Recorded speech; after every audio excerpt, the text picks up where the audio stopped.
All right, Chiefs Kingdom, let's talk about it. Our team is making moves.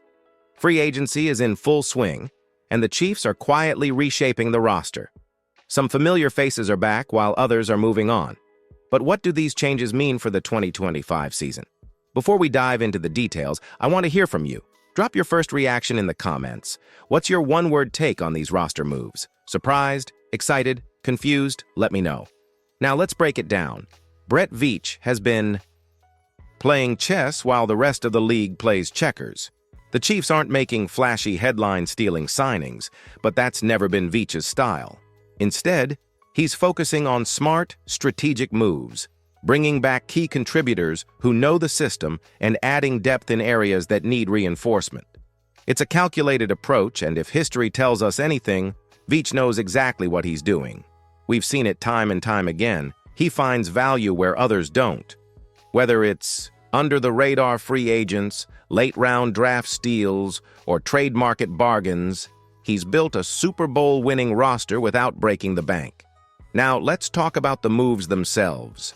The Chiefs have re-signed 3 players: offensive lineman Mike Caliendo, defensive tackle Mike Pennell, and defensive lineman Marlon Tuipulotu. None of these are blockbuster signings, but all 3 bring something important to the table: depth, experience, and reliability. And let's be real, depth is everything in the NFL. You don't win championships just with star power. You win by having guys who can step up when needed. Injuries happen, players get fatigued, and having a solid rotation is crucial. These moves fit that exact philosophy. But let me ask you, do you trust Veach's approach? Are you confident in these under-the-radar signings? Or do you think the Chiefs need to be more aggressive in free agency? Vote in the comments. Veach knows if you believe in the strategy, or need more if you think we should be making bigger moves.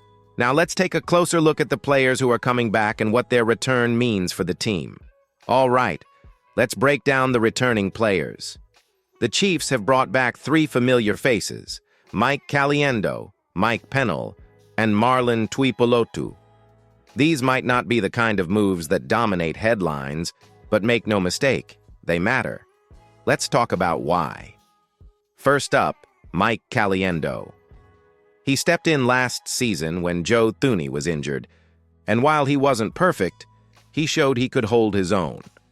A depth piece on the offensive line might not seem like a big deal, but we all saw how important line depth was in the playoffs. The Chiefs are keeping a guy who knows the system, has game experience, and can be trusted if needed. That's a win. Then there's Mike Pennell. This guy has been around. He's played for multiple teams, but his best football has been in Kansas City. Last season was his most productive yet, and bringing him back makes a lot of sense. He's a rotational piece, someone who won't demand a massive role but will contribute when needed. A defense is only as strong as its depth, and Pennell helps ensure that the Chiefs' defensive line stays solid. Finally, Marlon Tuipulotu. He's the wild card here. A former Eagles draft pick, he joined the Chiefs late last season, mostly as a practice squad player. But clearly the team sees potential. Bringing him back gives him another shot to earn a spot and prove he can be a meaningful part of the rotation. It's a low-risk move, but sometimes those pay off in a big way. So, Chiefs Kingdom, let's hear it. Which of these returns do you think is the most important? Drop a name in the comments. Caliendo, Pennell, or Tuipulotu. Who will have the biggest impact in 2025? Now let's talk specifically about Caliendo. He's back, but what's his role? Is he just a depth piece, or does he have a real shot at starting? Let's dive into that next. All right, let's get into it. 3 key players are officially back with the Chiefs.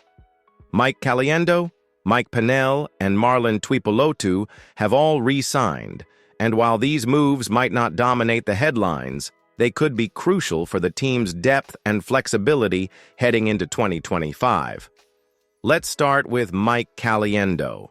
He stepped up big when Joe Thuney shifted to left tackle, filling in at left guard when it mattered most. While he wasn't perfect, he improved as the season went on, gaining valuable experience.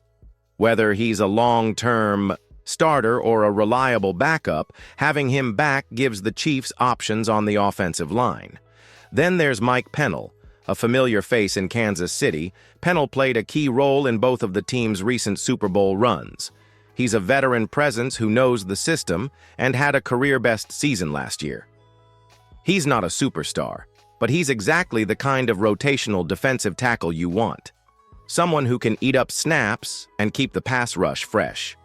And finally, we've got Marlon Tuipulotu. He joined late last season and didn't have much time to make an impact, but the Chiefs clearly saw enough potential to bring him back. At just 25 years old, he still has room to grow, and this could be a sneaky good signing if he develops the way Kansas City hopes. So here's the big question. Out of these three, which return is the most important for the Chiefs? Does Caliendo's presence on the offensive line matter the most? Or is Pennell's experience on defense the bigger factor? Maybe Tuipulotu is the hidden gem that surprises everyone? Drop your answer in the comments. C for Caliendo, P for Pennell, or T for Tuipulotu. Let's see what Chiefs Kingdom thinks. Now, speaking of Caliendo, let's take a deeper dive into his performance last season and whether he has what it takes to be more than just a depth piece. All right, let's talk about Mike Caliendo. He's back with the Chiefs, but the big question is, what's his role going to be? Is he just a reliable backup, or could he actually become a full-time starter in Kansas City?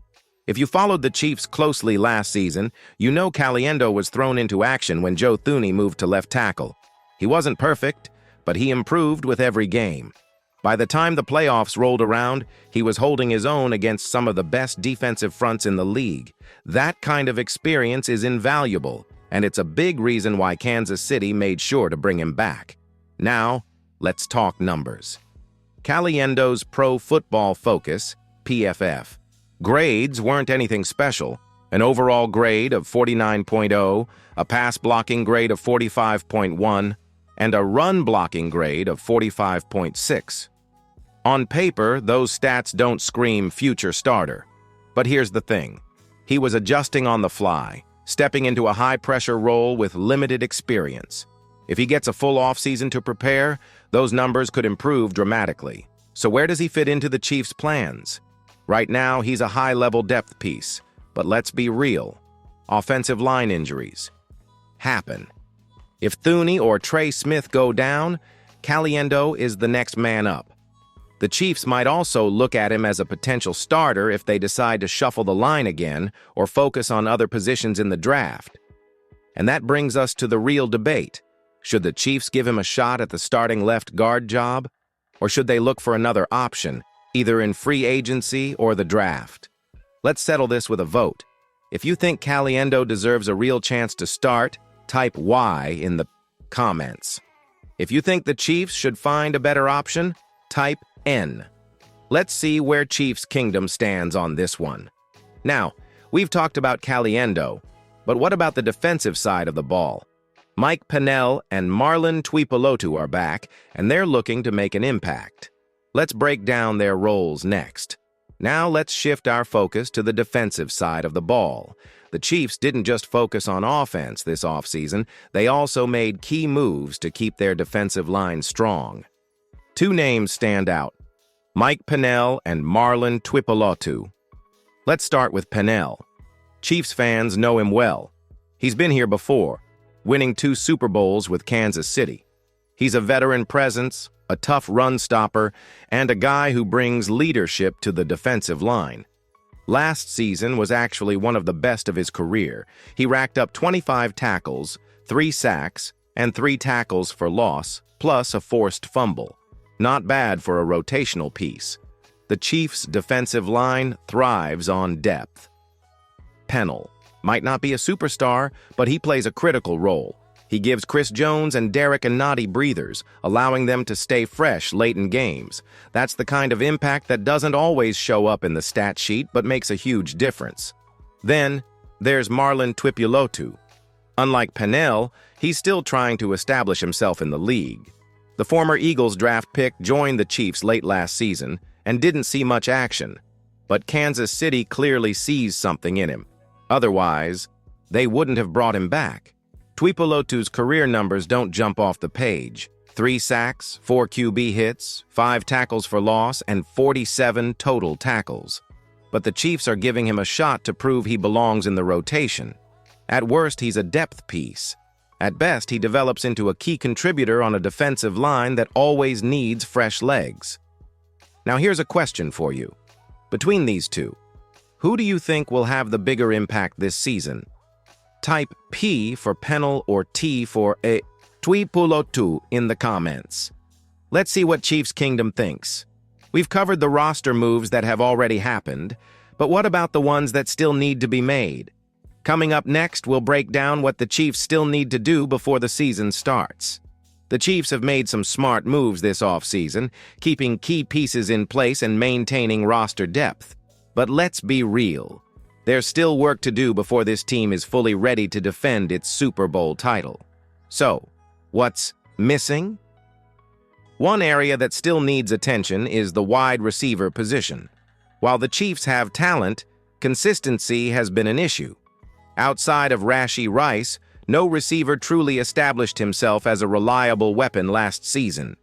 Could the Chiefs look to free agency or a trade for a proven veteran, or will they target a top WR prospect in the draft? Another question mark is the offensive line. Yes, the Chiefs have reinforced their depth, but there's still uncertainty at left guard.